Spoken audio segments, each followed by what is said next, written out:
I'd like to bring this meeting to order. The Village of Villa Park Board of Trustees Committee of the Whole meeting, August 12th, 2024. Clerk Kornecki, please call the roll. Trustee Alfano. Here. Trustee Cordova. Here. Trustee Corkery. Here. Trustee Kozar. Here. Trustee Kumar. Trustee Patrick. Here. President Casone. Here. If we could please stand for the Pledge of Allegiance. I pledge allegiance to the flag of the United States of America and to the republic for which it stands, one nation, under God, indivisible, with liberty and justice for all.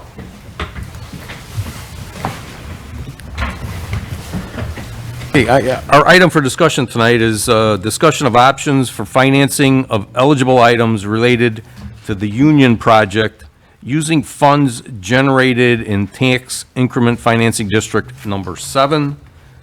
Andrew Harline. Yes.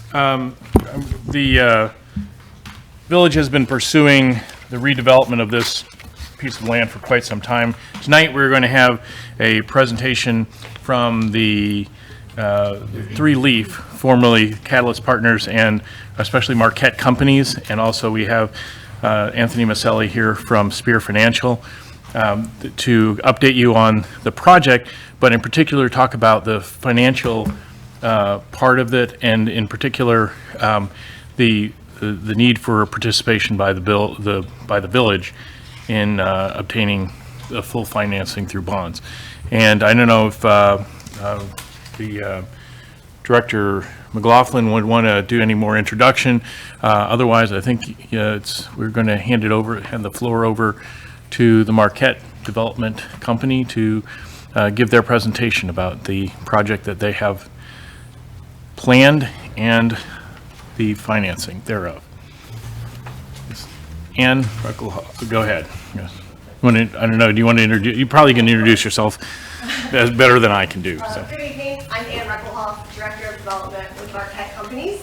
We just want to start by giving you guys a little bit of an overview of Marquette, some of our experience, especially development experience in the Chicagoland, but also throughout the entire United States. Oh. Yeah, thank you. So Marquette, we have been in business for 41 years. We're a vertically integrated real estate company. You can see on the slide here, we have an acquisitions team, an asset management team, a development team, construction management, and property management. We currently manage over 15,000 units in 8 different states, with development being a strong component of our business plan. This timeline just shows a little bit of history about Marquette. Marquette was founded in 1983. We've been a developer, like I said, for 41 years. We started as a developer. Some of our more recent projects, in 2018, we completed the development of Water Street in Naperville, Illinois. It has over 30,000 square feet of retail. It has Hotel Indigo, 15,000 square feet of office. And then more recently, we've developed over 1,000 units in Chicago's Fulton market. We're actively developing in Chicago, the suburbs of Chicago, Texas, Tennessee. These just show some of our strategic partnerships. So these are all groups that we have actively worked with. We've developed relationships with, both from the equity and the debt side. These are all groups that we would put our Villa Park project in front of when that time comes for financing. This map just shows all of the states that we have operated in. Currently, we're operating in 8 different states, with Illinois making up the largest of our portfolio. 66% of our units are in Illinois. We office out of Naperville, so extremely close to Villa Park, very close to this location, and we have 33 properties in Illinois that we have currently under management. This shows some of the properties that we have that sit extremely close to Villa Park. Last year, we took over management of Ovaltine Court, which will be just across from the site of the Union. You can see we have projects in Elk Grove Village, Carroll Stream, Westmont, Warrenville, Lisle. We developed Mark on Main in Lisle that sits right there on the train tracks in downtown Lisle. We have Green Trails in Lisle, and then we did have City View at the Highlands. We had that as management as well. Currently, projects in our pipeline. So I mentioned we're developing in Texas, Illinois, and Tennessee. You can see just a variety of the projects that we have going or planned in our current pipeline. Once again, over 15,000 units under management, 300 plus employees, with the largest of that being here in Illinois. This is just going to showcase some of our developments since 2020. Like I mentioned earlier, we've developed 1,000 units in Chicago's Fulton Market in the past 3 years. We've also developed close to 500 units in the Illinois Medical District. Fourth at Navigation was a project that we did in the Houston market. Some other experience that we have in the area. So we did High Point Town Square in Romeoville in 2015. That was part of a larger development that we did back in 2000. It's a 3-phase project that we have completed there. We did courthouse student housing in Ann Arbor, and then we have Mark on Main in Lisle as well, just some to point out there. The list goes on. I won't read through all of these, but as you can see from these slides, we have been very active with development in our 41 years. We're very excited about the potential for this project, and we love Villa Park, the location, and as I mentioned, we have Ovaltine Court as well under management. Just a brief history of Marquette. I'm now going to turn it over to the Ryan team, and they're going to go into the executive summary and some of the TIF analysis that we performed for this project.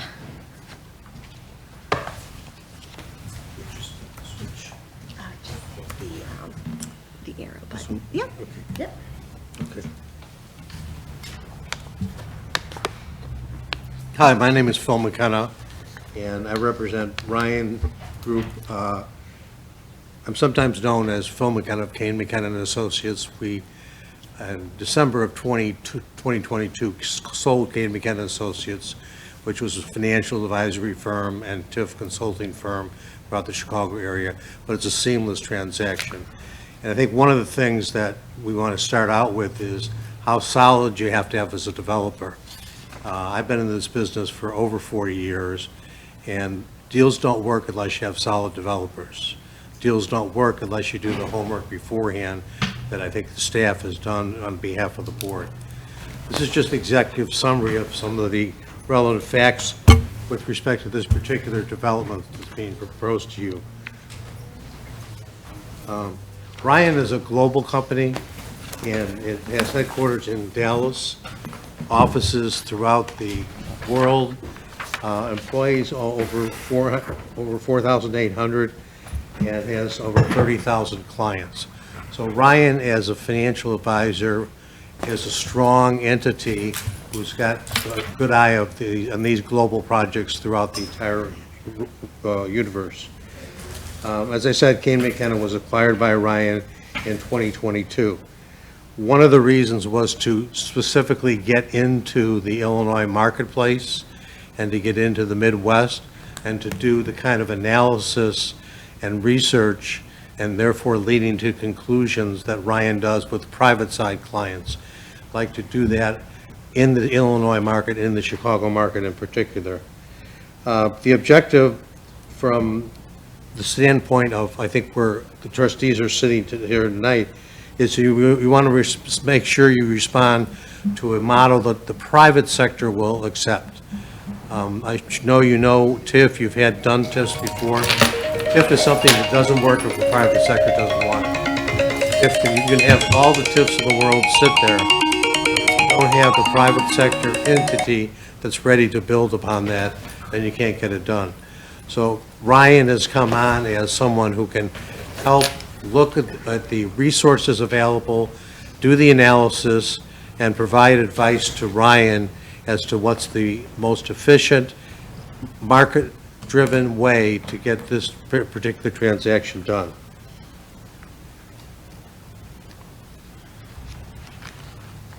I'm one of those old timers, I have to check to make sure I hit the right slide button, so.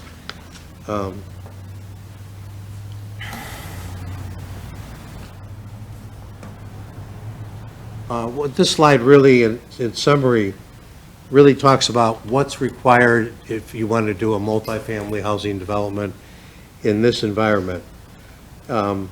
Why do you need to look to do tax increment financing or something else associated with that? Post-COVID, you've got demand going down, you've got interest rates going up, and it still looks like the Fed is going to go with at least a permanent hold on rates going up. You have construction permits in general down throughout the nation. So you have a challenging environment if you want the first-class environment that has been described to you already. What happens is it becomes more difficult to raise private capital, and those sheets that Ann showed up there, those investors become more demanding and want more in order to be able to invest in the project. You need joint efforts between the public sector and the private sector. We're seeing that in all that we do, that in one way or another, public dollars need to be put in to enhance the private dollars. We work with staff and perform the analysis, and we can say that the deal doesn't work without the involvement of the village as an asset. This is just numerically showing in a variety of ways what are some of the key metrics that investors will look for. And without taking you through all of them, the column on the left represents Union Park returns with no land basis and no village assistance. In other words, completely privately done. On the right, it shows the Union investment, the target return necessary, $13 million, and the contribution of the land. Without going through all of the returns, one that's often focused on is the IRR. The very first one shows a 10.2% IRR without any public involvement, whereas an IRR nowadays that investors want is a 20% IRR. That only comes about, and that's what the due diligence has been to this point in time, that only comes about with a $13 million asset of TIF and the contribution of the land. Excuse me for just a second. Can you explain just what an IRR is, so everybody knows what that is? I'm sorry? Explain what the IRR is. Okay. The IRR is just the rate of return that an investor puts in, expects out over a period of time, including what the investor will get on the sale of it. So this assumes, I'm not sure what the period of time is, but this assumes that the investors that you saw before put the money in, they get returns on an annualized basis, and then at the end, when they sell the project, they're going to get some additional returns on it. So now in the current marketplace, you're seeing investment IRRs in the upper teens, low 20s. That's how they're measuring where their projects are.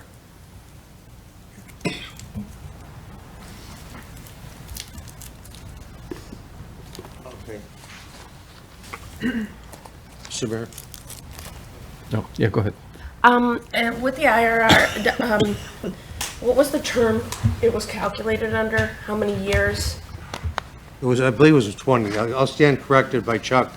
Chuck Durham, also with running. And calculating the internal rate of return for the project, we assumed a 10-year sellout of the project, which is pretty typical of standard for development projects. So it's the salvage value at the end of 10 At years? the end of 10 years, you use as a benchmark. That's not to say that Marquette will be out in 10 years, but in terms of measuring it, IRR, 10 years is typically used in the analysis. Okay. And this is, all the rates that you're discussing are all 10-year rates, the comparison rates? A 10-year period, out in 10 Yeah, years. So, yeah. because you have, in order to calculate the internal rate of return, you have to assume a termination point. No, I understand that. He was discussing comparing it to rates, and all the rates he's comparing are all 10-year rates. Yes, that's the standard, right. So Okay. it's apples to apples. Okay, thanks. Okay. One of the things that you need to find in any TIF project is there but for? is there a reason to assume that the project won't go forward on the basis of what is in the TIF fund and what can be offered from the TIF fund? That's a lot of what the analysis that we've been doing we've been doing it ourselves and with the developer as well. I think it's a little tough, at least for my eyes at the bottom there, but if you see the highlight, if you have general obligation alternate revenue source bonds, you get $13 million. You get below that other possible projects of a little over $7 million. If you do that with pure TIF bonds, and these are just based upon market rates today, you get slightly over $10 million. Slightly over $10 million does not enough for the project. The project needs $13 million in order to be able to be functional.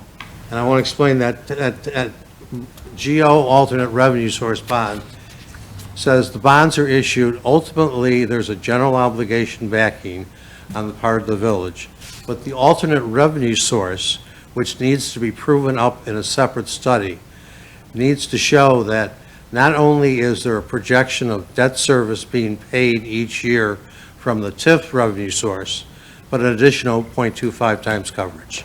So just for simplicity, if debt service in a given year were $1 million, a study needs to be done that shows that $1,250,000 would be projected with it.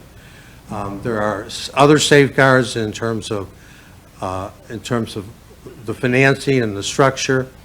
I'm sure that your financial advisors here as well may want to add to that.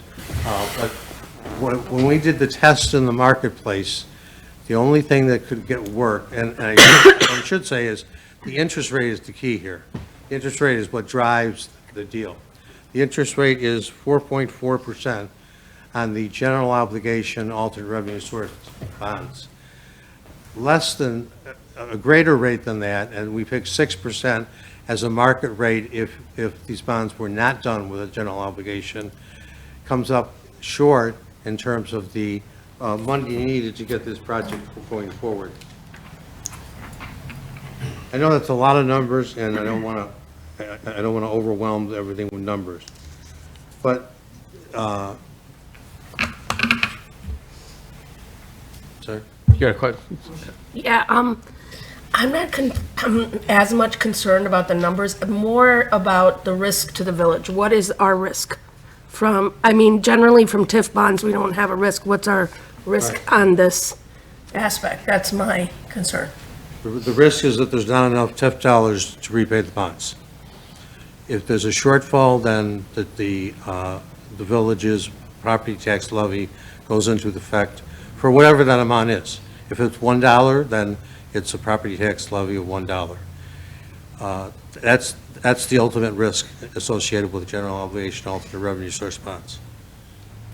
Okay. So we discussed a little bit the safety valves, the 1.25 times coverage, the study, the capitalized interest. When bonds are issued, you know that there's interest, investors want interest paid right away. There is no interest that's going to be generated until the project is up and running and assessed and taxed properly. So there's coverage of that to cover the village's shortfall on that. There is what's termed capitalized interest. All that capitalized interest would be put into the bond issue so that period of time would be covered. The key here is really the difference in interest rate, 4.4% and 6%. We spent a lot of time with the developer putting in different numbers, saying, well, what if we did this? What if we did a 5%? What if we did it over 23 years as opposed to 20 years? What could we come up with in order to make it work, make the deal work with the $13 million and at what interest rate? And this is what we've come up with at this particular point in time to pass along to the trustees. This is just a summary of the key points. So this, we solve for, as I said, the least amount of village support necessary for the project to move forward. We deem that to be the ultimate revenue ground source, which would require about $13 million. Put that in some perspective, the total investment here is $81 million. So $68 million is coming from the developers' sources of capital, the developer themselves, those investors that were shown up at the screen at an earlier point in time. There's potential for $7 million of additional TIF revenue coming in, which has no restrictions on it. Which if there's other, bike paths, if there's other fountains, whatever the village would deem in that TIF area that it would want, it could use that amount for. The project does include money to pay for the environmental remediation of the former AK mulch site. And I think, the bottom line on it is the union says it's an $81 million project that changes the neighborhood, changes the life of that area altogether. And therefore, we think that put together, this is a package that is one that's good for the downtown, it's one that makes the deal work, and it's one that hopefully you will see your way forward to financing. Other questions? Trustee Kozar. You mentioned the environmental, you're working with the IEPA on that. Aren't you doing that through the Lust Fund? I'm going to there's going to be some of these that we're going to sort of change who answers it. I'm going to let David or Ann or someone answer that. What was the name of the fund? The fund, what was it that you mentioned the name? Leaking underground storage tank, Lust? Oh, I can't speak to that in particular, but we have hired V3 engineers. I think in past meetings, I might have expressed to the board. How much money have you allocated for the environmental cleanup? I think initially it's at least $500,000, right? Ann? Plus, we have contingency. And part of that project with V3 will be filing all the necessary paperwork through the Illinois Environmental with the LUST and with the NFR letter and things like that will all come as part of this project as we clean up the site. The reason for my question is that you get reimbursed from that. So if you're factoring it in as a expense, you get it back, at least 90% of it anyway. Yeah, I'd have to look into that. In my past experience with underground storage tanks, we have not gotten reimbursed for that through any of the Illinois programs that we've had to submit through, so it's one thing that we can look into. I just don't know that today. Okay.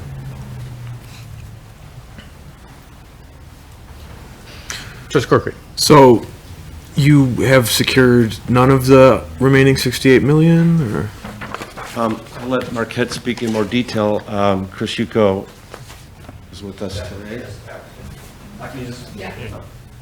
Sorry, I thought they made me go to the corner. You, just David. Yeah. I think we all understand why, right? So on the equity and debt side, first of all, we're not allowed to disclose exactly who we're talking to and who's given us letters of intent and commitments, but we've toured 3 life co's through the site and 1 other equity group and have strong interest from all 4 of them. We don't have signed terms, but we can't get signed terms until we get to a certain point in the process and the deal's actualized and they see that we have an agreement with the village and the deal's going to go forward. And so at this point, we've had great success showing them the project and the site, and they've flown in, toured the site, toured Villa Park, had a beer at Moore Brewing, and so we're very optimistic and excited to keep advancing so that we can materialize those agreements. Yeah. If the funding doesn't come through, then this is very expensive for the village, yeah? Yeah, well, the idea is that the funding, the bonds and everything would be a simultaneous close so that you wouldn't be hung out, we wouldn't be hung out. The idea is that we all come together on this. So we don't agree to this unless they secure funding. Well, yeah, there's a couple different steps in the bond process, and we'll go through that in a little bit, but there's the first part is the agreement to have a hearing to talk about bonds, and then you can authorize the sale of bonds. You have 3 years to sell those bonds or not. So we have a lot of chance to make sure that their part of the deal is going through before we incur any risk, any actual, or to sell any bonds. And in that period of time, we'll be able to make sure that we, jump off the cliff together it's more of a step off the curb. Encouraging. I was going to say out over our skis, but maybe that's a little. Step off the curb together. It's not that much. We've already got one of those. No, we've looked at, this is the staff wouldn't be bringing this forward if we didn't think there was a substantially, that they're backed by some very secure sources of revenue. But again, anything, there's always, until you have all the stuff in hand, there's always some risk. But there is a way for us to pull back before we sell $13 million worth of bonds, before they've got, we can see that their part is there too.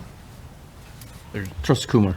Yeah, that is kind of the fear, I think, running through me and the other trustees about timing and trust and timing, which can far get away from us, as we've seen in the past with the sale of bonds. So we are hoping that in this time around, we're much more secure in our, as a village, in our contracting and provisions as to keep us safe and sound as we move forth in the project.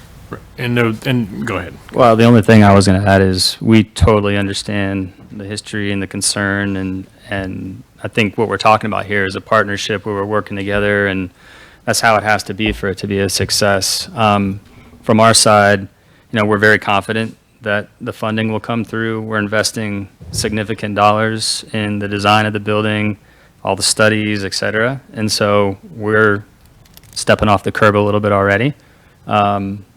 Based on our experience and our partners, the interest they've expressed, and our belief that it'll get done. Okay. I also, I'm very hopeful that this project will come underway as a group. I think it's going to be great for Villa Park overall to get it built. It's in a location, I think it's a stellar location. So I have all hopes that everything will get underway and will be a positive turnaround. But I'm going to ask all the difficult questions because as I would like to say, my job is to speak for the people of Villa Park, so. Absolutely. Do you anticipate selling all 13 million at once, or sell them, put them out there as tranches in certain amounts, 5 million at a time? We anticipate the funding coming in full escrowed at the front end of the deal, alongside like it would with our equity and our other capital sources, so that, kind of to our point, everybody knows that everybody's at the table and everyone has the security that funding will occur. Would that funding be the last to be spent? What's that? Would that, the 13 million, would that be the last spent? It's a pari passu spend alongside the other capital sources. It basically draws out of an escrow account as both construction takes place, other dollars are spent, so alongside equity and alongside debt, and the actual TIF eligible costs are actualized, which is a part of this as well. So if, say, it only costs you 79 million, there's $2 million there, does that get spread out? Yeah, it wouldn't be fun. Basically, if the deal were to run to the end of the deal and there was money left in the accounts, then that would be unfunded money that would remain with, the three separate So entities. it would be split Correct. on a par basis? Correct. Okay. Trustee Kozar. So that's contrary to what Manager Harline had said about 3 years to sell the bonds. You're going to just sell them right off the bat. No, that's not contrary. We would have that long if we wanted to. That way, if the project Who makes the slowed call down. on the, when to sell the bonds? Like you want it on the front end, right? Well, I think what Manager Harline was saying is that as we're walking through this pre-development phase and we're lining up our equity and we're going through the necessary steps to be able to issue the bonds, even when you vote and you say, yes, we're good, we want to issue the bonds, you still have a period of time before you actually go through the mechanics of issuing the bonds.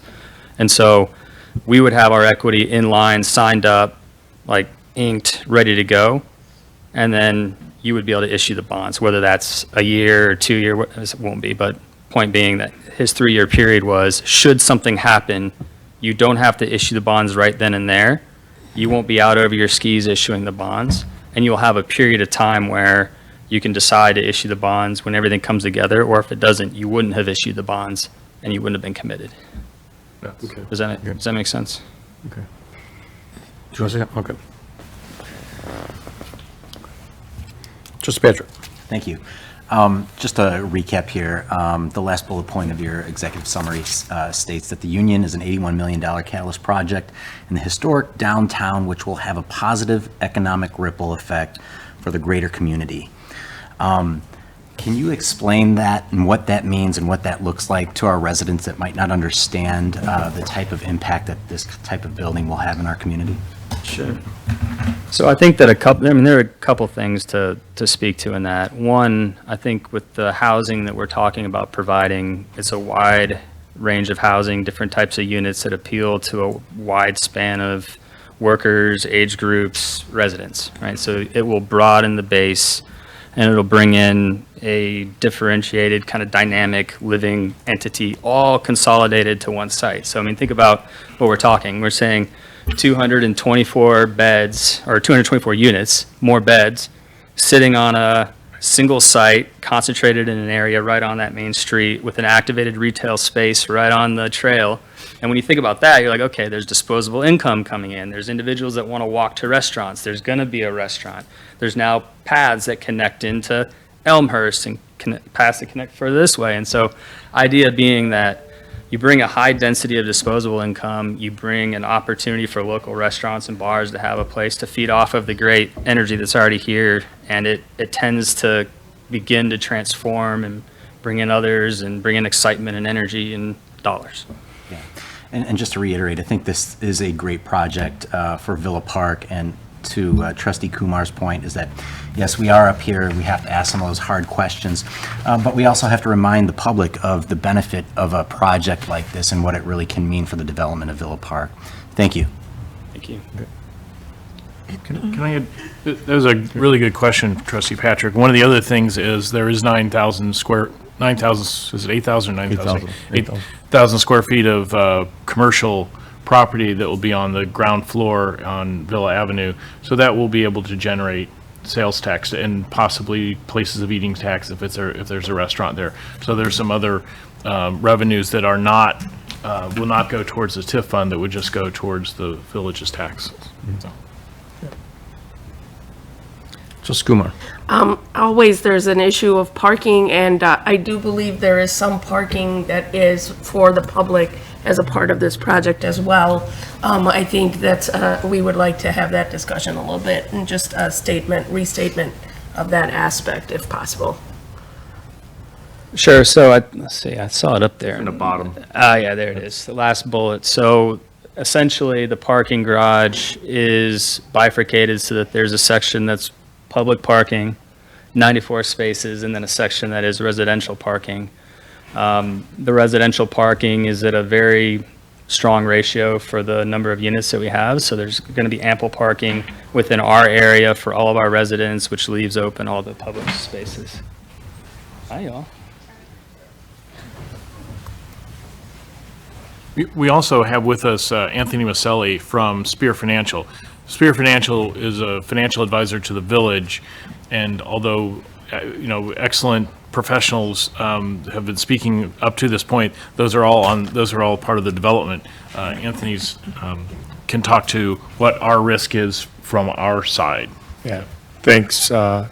I appreciate that. Anthony Maselli with Spear Financial. We've worked as municipal advisor to the village for many years on your traditional GO bond issuances. So I wanted to just talk a little bit about what it means to issue general obligation alternate revenue source bonds, what you need to do to issue those bonds, what are the risks? What are the things that we can mitigate those risks with in this, in this issuance? I think it's important to note that the 13 million they're requesting, your decision to fund that is, it's obviously a policy decision that gets put into the RDA, how much you're going to be funding and when.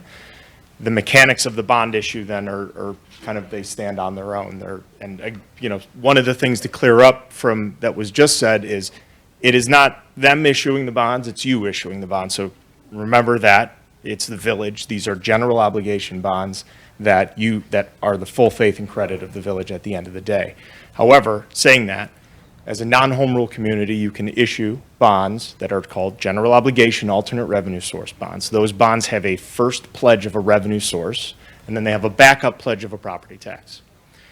That first pledge in this instance are the TIF revenues generated from this project.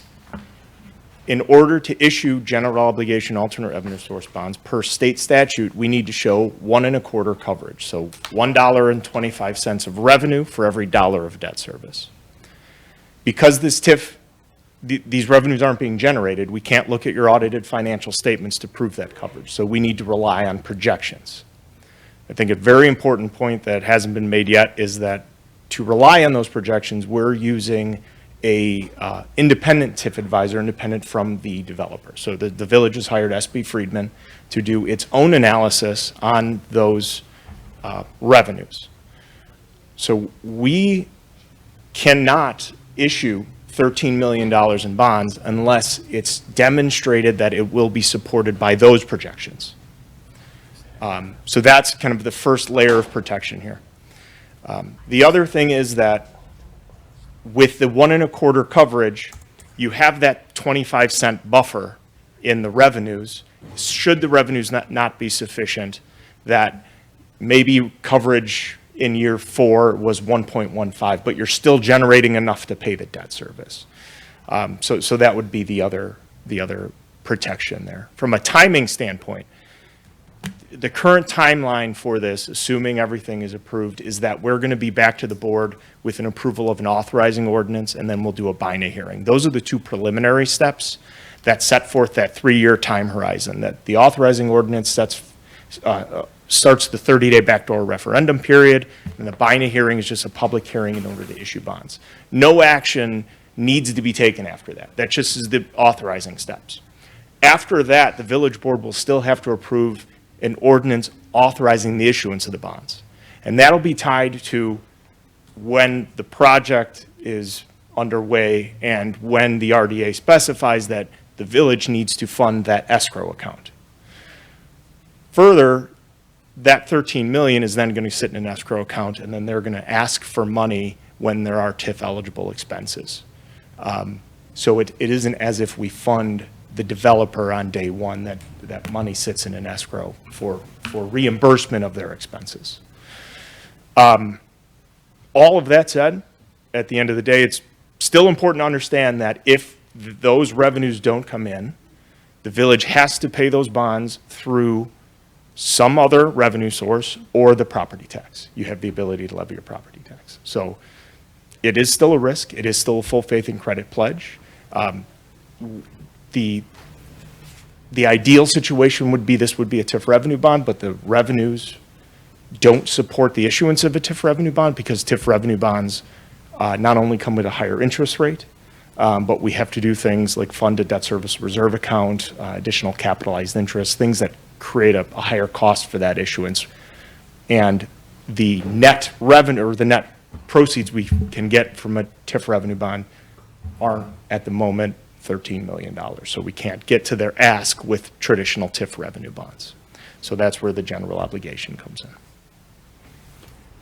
In this too, this does not affect our bonding ability for other projects, correct? It does not. It does not in a sense that it doesn't account against your debt limit, and it's only pledging those TIF revenues. That said, if the transaction didn't support itself, you'd be coming out of either property tax or additional revenues to pay debt service. So in that instance, it could have an effect on future borrowings, but assuming revenues are at least able to cover debt service now. Trustee Kumar. And you made a point that you can only use the bond proceeds for TIF eligible expenses, right? Which are basically reworking a property, which at this point, whatever's put in is not a total loss also to the village, irrespective of if the deal goes through, in my opinion, because you've reworked the property to a certain extent. Is this correct? Or- Yeah, the TIF Act's pretty specific on what can be funded through the issuance of these bonds. So, yeah, I mean, to your point, they're going to be funding certain infrastructure work with the 13 million. Question. Yeah. Trustee Alfano? Yes, you mentioned that the village had hired a company to do the analysis on the revenue. Do we have a report on that? Has that already been? It's underway. It's Okay. not, they're still working on it. Okay. So Is there it's, an estimated time frame of when we can expect that? I'll put it, so we're not going to come forward with a bond ordinance until that's available. Okay. So, I mean, if this project moved at, I think at the pace that the developer would like it to, we'd be here back in October with it, but I don't, until we see it, it's hard to say. Just clarification too, from a timing perspective, the first ordinance that the village board would entertain would be authorizing the village to commence the process that's required. It's not the actual bond ordinance. There would be a subsequent bond ordinance, and prior to that subsequent bond ordinance, that analysis from SB Friedman would be complete. Okay, thank you. Right, thank you. Trustee Cordova? Yeah, Trustee Alfano actually asked most of my question, but just understanding the methodology behind the estimate of what a TIF revenue would be, like how much of a guess is there?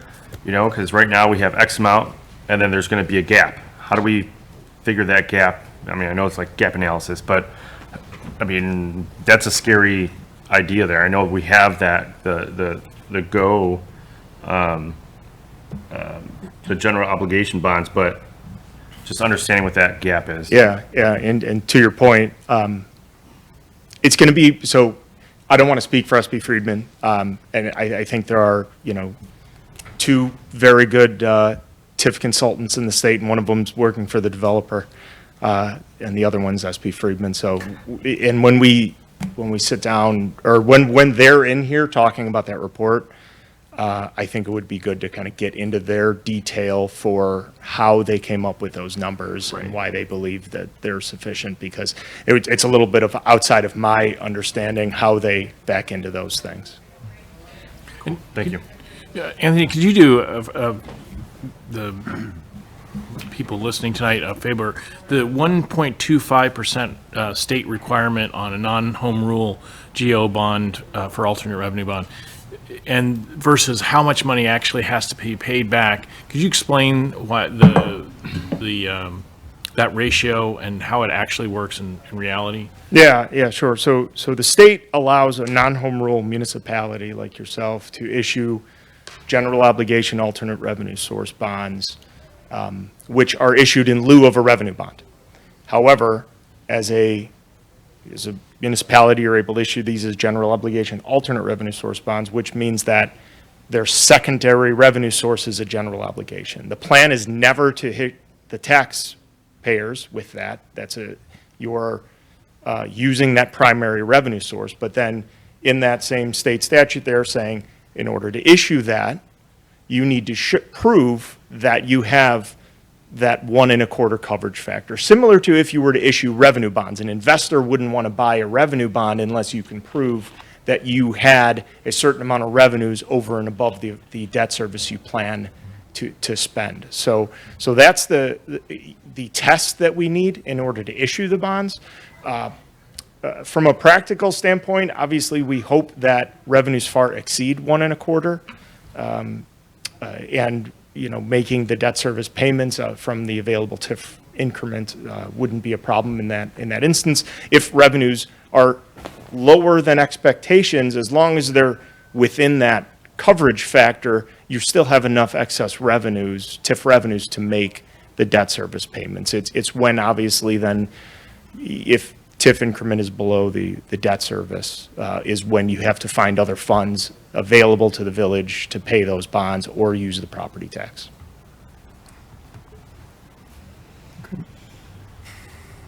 Okay, any other questions? Thank you. Welcome. One thing that we do have to put in here too is that the village is going to be, we're not generating any revenue off the sale of 600 or 100 South Villa. It'll be part of the RDA is to basically give them the property, correct? Correct. So that's all part of this financing plan. Correct. One of the other obligations of the village in any anticipated redevelopment agreement would be to donate the land. And that is also up for consideration at the, at our village board meeting with respect to the revised letter of intent. Thank you. I just want to make sure, Director McLaughlin, is there anything else you wanted to add to the? Okay. All right. Anything else you guys would like to bring up tonight? I do want to just make sure that for our elected officials who will get these questions, we're getting covered parking, which in the downtown district, which the cost to actually generate that is in excess of what we paid for the land. And also, we're also going to get the site cleaned up. So we are getting stuff for that, because I know that I know what the village paid for that. I know that you likely get that question, but you are getting value for the deal. And also, the more money, the higher the burden you put at the beginning of the development, the harder it is to pay it off, and the less chance you get the $7 million TIF revenues that the developer was talking about that are certainly possible. Maybe you could say as high as anticipated as this project goes forward. That will be in especially towards the end of the TIF. So probably beyond those of us being on the board, but that will be in the village's hands for future projects that are TIF eligible. So It's a good point about the covered parking. What's a rough number? 35,000 per spot for covered parking? It's more than So roughly 100. So we're $3.5–4 million just for covered parking there. Yeah. So, okay. Trustee Kumar? That's fine. With the covered parking, it does, the 7 million though, I want to know, I want to know where they got that estimate from. you want to answer? Dr. McLaughlin will answer that.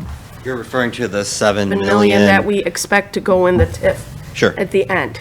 Yeah, At so. the residential increment. Yeah, so it takes expected. the projected increment over the next 20 years, and we have a 23-year life TIF.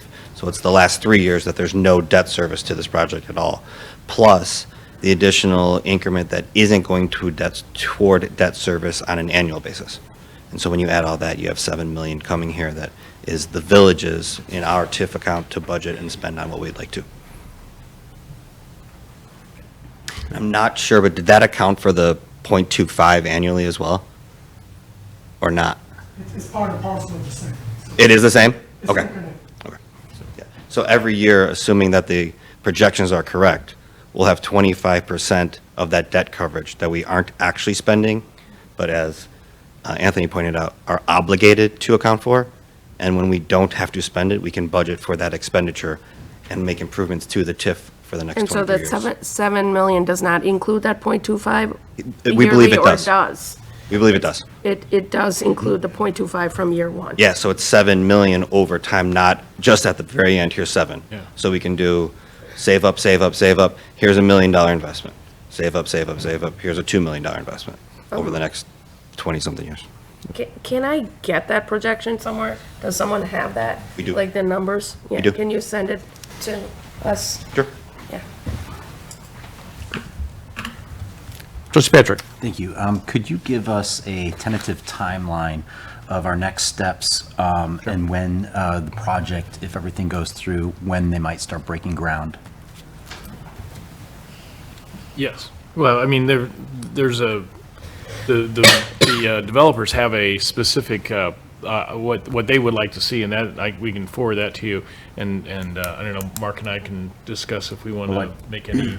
What I mean is, could you outline the next steps, so that way our residents also know what the timing of this is, meaning going out for bonds, getting approved, and so forth? What's our timeline look like? Yeah. Go ahead. Go ahead, no. I mean, we've got, the next step would be to bring forward that, the original ordinance to start the process to see if we want to sell bonds, which includes setting a public hearing and the buying a hearing, and also giving the public the option to make comment on that. And then if that goes through that, the board decides they want to continue with the project, the next step is to develop an RDA, which we're already working on. Bring forward an ordinance that would allow us to sell bonds, but before that, we're going to have the finished product from SB Freeman, and then eventually there will be we need a agreement to sell the land, and That's part of the redevelopment agreement, so. The RDA will operate as a purchase and sale agreement. Okay. Which then has all of the rules and requirements of when we will go to bond, when they will close, how we will fund escrow together, $0 for the land as part of the financial deal. And zoning will be approved all at that same time. And then, so the goal for Marquette is to break ground before the end of the year. That is their goal. That is something that they're really trying to achieve. And if that's a tight timeline, that's an aggressive timeline, but that's what their that's the speed with which they would like to move. And we've already started talking to them a little bit about the building permit process, so that we can get that to move forward as soon as we know that we can that we have the financial acumen, the financial backing is there to support the bonds. Trustee Kozar. So before they can actually do the PSA or the RDA, whatever we want to call it, they have to have their financing? No. That, similar to other projects we've looked at, the institutions will not formally and final commit until they know that the village has authorized the RDAs. They don't have the rights to build until the village gives them it. Okay. So we would complete the RDA, then they would go get their financing. Correct. And have a period of time to get their financing. Correct. And then, when they got their financing, that's when we would essentially issue the bonds? That is correct, yeah. Authorize that ordinance, which then gives Anthony the ability to go to the market and get us the best deal possible. And then what provision would be in there to take this property back? As we all know, Hawthorne, we gave them part of a parking lot, and they went and didn't give us what they were supposed to. We don't know where they're going with it, so how do we prevent that here? The way we are preventing that here is that everybody has to be funded before the transfer of land, so it's a simultaneous close. So their 64 million, our 13 million, their additional equities and the land all go into the same pot at the same time, and then everybody presses go. It was a staggered approach on the previous project. So we put the PSA together with a closing date later. Yeah. Which presumably, if they follow their timeline, they want to be breaking ground by the end of the year, so you'd have to have the financing, the bonds, the actual closing before the end of the year. Correct.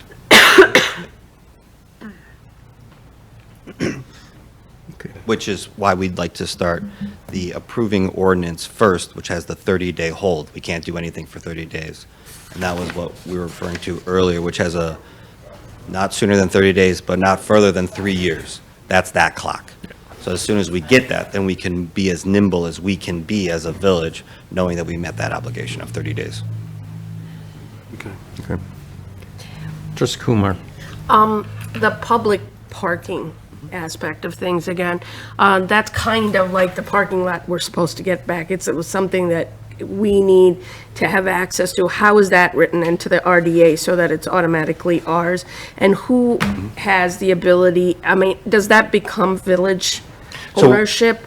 Sure. Or what is the status of that parking? Yeah, we are actually actively negotiating how to do that. We're in conversation with other municipalities that have done similar deals and stealing from some of their languages to draft exactly what we need. There's 2 different ways to go, and we're landing on which one, when that'll be in the draft RDA.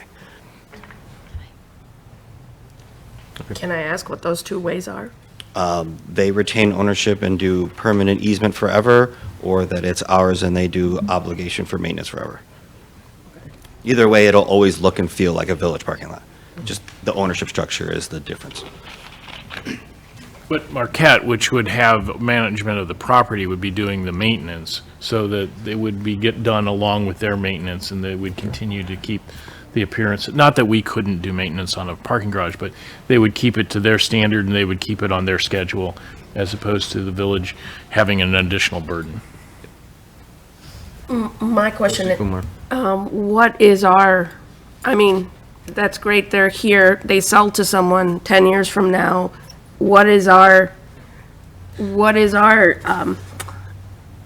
probability of getting the same maintenance and the same quality to continue after that? This is my concern. Well, all agreements will run with the land, so whoever they sell it to will have the same obligation that we are written into the RDA. Yeah, that's fine, except I could trust Marquette. I might not trust the person who buys it, and they may, tell them something, they have every right to sell. So what is the provision that we have as a village to protect ourselves in that instance? As one of the components of, and it's in the letter of intent as well, is that the redevelopment agreement will require a maintenance and operating agreement between the parties, and that will apply to any successors or assigns. So if they do sell it, those same obligations will continue for any next property owner. Okay. Trustee Kozar. Have we worked up any prices in terms of CAM on that? Like a common area maintenance on the parking? Okay. I would like to see that. I'd like to get some estimates of what that's going to be. Okay. Okay. Anyone else? Okay, thank you all for coming. Appreciate it. And we'll be talking. Thank you.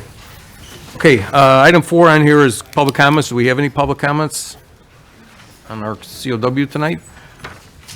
Okay, seeing none, can we have a motion to adjourn out of the COW? Trustee Patrick? Make that motion. Okay, we have a second. Trustee Kumar? Okay, all in favor? Aye. Aye. Okay, any opposed? Okay, we will close our committee of the whole meeting, and we will re-adjourn at 7:05 for our regular meeting. Thank you.